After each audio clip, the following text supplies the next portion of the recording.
It could seem absurd to get so upset about something that, in all fairness, isn't any more significant than who should open the door or a brand new jam jar first. And yet, it appears to matter a lot depending on the amount of suffering it tends to bring about. The long-term future of young children can be determined by it, and because of it, couples frequently end up in therapy or the divorce courts. It is the cause of many affairs, the spark for savage arguments and bitterness, and it can determine the long-term future of young children. The complexity involved when, late at night, in the dark, one person slips their hand over to cautiously touch the other's body in a way that signifies a wish to commence sex or a cuddle, and not much happens in return, is at the center of the drama.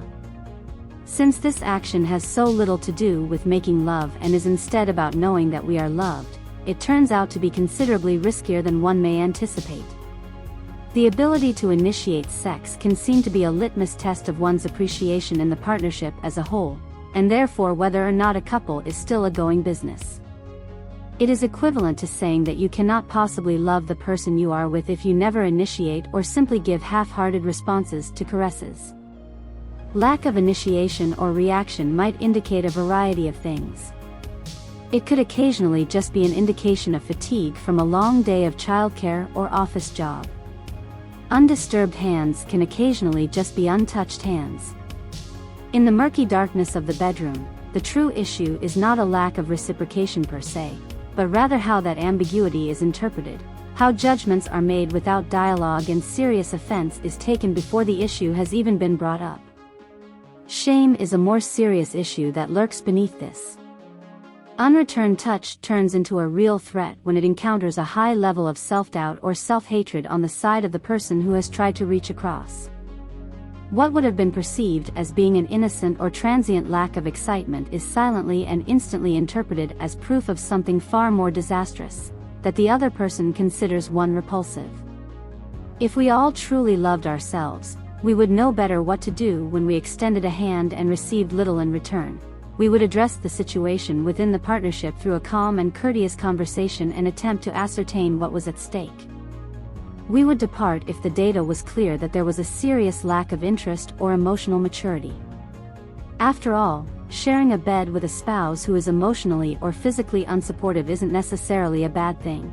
Staying put after realizing this is the case, however, is quite terrible. But when we feel very ashamed, they are not options available to us.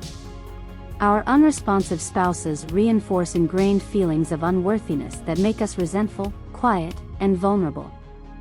Because we have a history of not knowing how to respect ourselves, it is quite difficult for us to successfully protest about unfair treatment, let alone leave to find warmer partners elsewhere. As self-hating lovers, we are unable to express our feelings of rejection, need for understanding, and desire for change with the necessary composure and strategic patience. Either we will remain silent and risk having an affair, or we will lose control and lash out in a wrath that will ensure no one will hear what we have to say. We lack the confidence to critically analyze the warning signs and skillfully alter the direction of the relationship as a result. Unreturned touch tensions highlight a larger issue in love, the challenges we face when we can't express our needs and wants in a relationship, when we feel unworthy of happiness, and when we are unable to control our emotions or deal with our suffering. We shouldn't keep the untouchable hand in the shadows for very long. We should have the courage to turn on the light, communicate our suffering, and freely weigh our options. Thanks for watching. Please subscribe for more.